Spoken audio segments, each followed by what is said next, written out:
Je suis urbaniste par la ville, une mission par la ville de tout l'ensemble de Catarou, c'est-à-dire 40 hectares du site industriel de la manufacture Michelin, qui devrait muter petit à petit dans un nouveau quartier d'innovation. On garderait de l'emploi, mais on y ajouterait aussi du logement étudiant, des tiers-lieux. Bref, ça va devenir un vrai quartier de ville.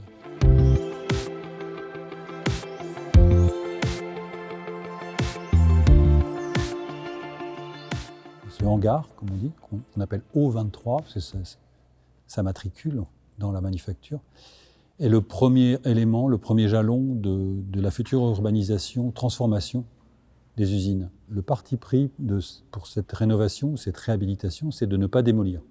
Avec les problèmes de bilan carbone, il ne faut plus démolir les bâtiments, il faut les recycler, il faut les réparer, il faut leur redonner une deuxième vie. Comme c'est un grand hangar à rez-de-chaussée, on est un petit peu surélevé par rapport au sol, on en fait un espace dit interclimatique, c'est-à-dire un espace qui n'est ni chauffé ni rafraîchi, mais on est à l'abri de la pluie, et c'est des locaux communs, c'est-à-dire on trouve à cet endroit-là les entrées des immeubles qui seront au-dessus. On trouve les locaux poussettes, les locaux bicyclettes, les locaux de rencontres, les boîtes aux lettres, aussi le parking qui sera sous cette grande halle. Et on trouve un certain nombre d'activités, voire des restaurants qui seront ouverts sur l'espace extérieur. Donc on a vraiment une façon de vivre assez particulière. On rentre chez soi, on habite dans une petite tourette, mais pour y rentrer, on rentre dans un grand espace commun, encore une fois, de jardin, d'interclimatique, de restaurant. Et ça, c'est une façon extrêmement nouvelle de considérer le logement. Ne plus démolir, c'est un acte fondateur. Et on fait ça avec Quartus, et du coup, la manufacture Michelin a décidé de prendre ça comme exemple. Et les bâtiments en face, les bâtiments derrière, sur les 40 hectares de ce site, on ne va rien démolir en fait. Et mon rôle, en tant qu'urbaniste, c'est de faire en sorte que ce bâtiment se passe bien, mais surtout que l'espace public autour et que les autres bâtiments suivent cette espèce de règle. On ne démolit pas, on construit au-dessus, et on fait en dessous un espace de fonctions très différentes, puisqu'il y a déjà un projet qui va arriver, qui va être un tiers-lieu, un lieu de restauration, un lieu de coworking, un lieu de... Donc, dès à présent, l'urbanisation de Catarou commence avec ce type d'architecture.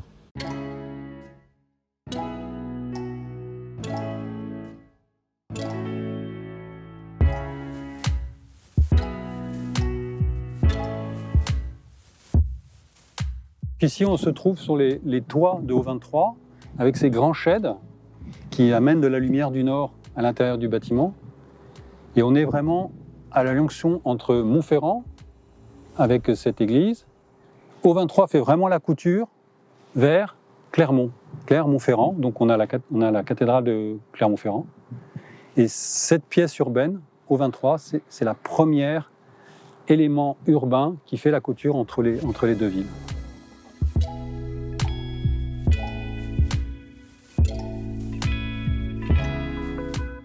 Donc cet enjeu de réparer, d'agir sur une friche industrielle comme ici, il y a plusieurs défis techniques. Le premier, c'est un défi lié à la structure elle-même. Est-ce que la structure peut admettre des surcharges, peut admettre des nouveaux programmes, peut admettre un certain nombre de données techniques qui n'existaient pas à l'époque et qui sont imposées maintenant. Je parle incendie, de temps en temps sismique, ça n'est pas le cas ici, tremblement de terre.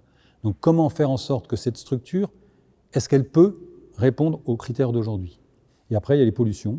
Dans les sites industriels, c'est plutôt le premier problème, la pollution des sols. Ici, elle existe, mais on est sur un site qui est connu, qui n'est pas en dehors du bâtiment. Donc la pollution, on sait où elle est. Les friches industrielles qui sont la ville de demain, les friches ferroviaires, les friches industrielles, les anciennes grandes tenements de manufacture, sont des endroits sur lesquels il faut faire la ville, mais qui posent le problème de leur reconversion pour être aux normes. Mais l'un dans l'autre, quand on fait des études financières, il n'est pas dit, et ce n'est pas écrit, que c'est plus cher de faire ça, de garder et de réhabiliter, que de tout démolir, parce que de toute façon, il faut tout évacuer et de reconstruire par-dessus sur des sols souvent pollués. Donc, quand on dit c'est plus cher de garder et de réhabiliter par rapport à du neuf. Moi, je suis un des architectes qui dit, je pense que ça s'avère relativement faux.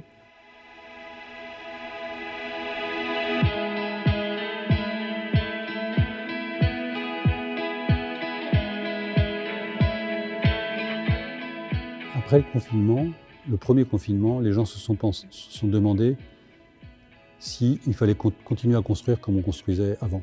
Beaucoup de philosophes, de sociologues, mais aussi des architectes, des urbanistes. Et il nous est apparu, non seulement dans la qualité des logements, mais aussi dans la façon de faire la ville, qu'il fallait penser avec des paradigmes, avec une éthique différente. Moi, c'est ce que j'appelle l'éthique de la terre, c'est-à-dire qu'il faut essayer de respecter au maximum le site dans lequel on est. O23 est un manifeste par rapport à ça pour moi. C'est un manifeste très clair parce que, on ne démolit pas, ce qui est extrêmement important, et Catarou, j'espère, sera un manifeste dans sa globalité. Et 2, on va renaturer le site. C'est un site qu'on est au pied du puits de Chanturge, qui est un puits qui monte quand même 400-500 mètres au-dessus, là, qui est très beau, où la nature, à l'origine, descendait, et il y avait même la Tirtaine, il y avait un fleuve qui passait là, qui a été busé depuis, et peut-être on va arriver à rouvrir dans les autres parties. On va renaturer, c'est-à-dire qu'on va enlever l'enrobé noir et l'enrobé de dalles industrielles qui sont sur tous les extérieurs d'O23, et on va replanter.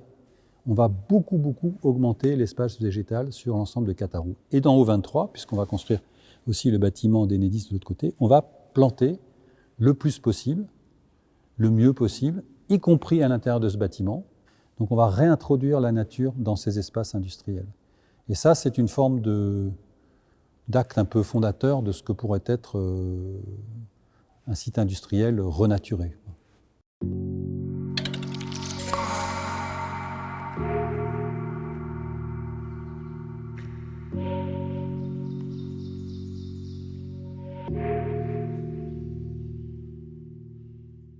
Alors dans la ville d'après le Covid, il y a l'idée qu'il faut travailler en atelier, c'est-à-dire qu'il faut mettre autour de la table les acteurs de la ville. Donc que ce soit les élus, les aménageurs, les promoteurs, les architectes urbanistes. Il faut que tous ces gens qui font la ville, à un moment, discutent sur un projet.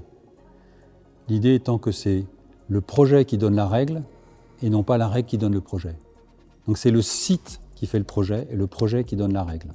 Et la deuxième partie qui est importante pour les habitants, c'est que cet atelier peut être ouvert aux habitants avec d'autres formules, mais autour de cet atelier, on peut organiser des concertations où là, on écoute un peu leurs demandes en termes de mode de vie. Et notamment, pour moi, le mot le plus important de notre époque, à mon avis, c'est le partage. Il faut qu'on partage les espaces, il faut qu'on partage les espaces de vie, il faut qu'on arrive à mettre des choses en co-habitation, en co-living, en co-usage. Et je pense que O23 peut être un peu à l'origine d'une réflexion sur l'usage de ce grand rez-de-chaussée, parce qu'avec la promotion, avec Quartus, on a défini un certain nombre d'usages, mais peut-être qu'en écoutant plus attentivement les habitants et les usagers, des usages vont apparaître et peuvent prendre place ici, dans cette grande halle. Donc toutes ces histoires de partage sont la clé en fait de notre future société.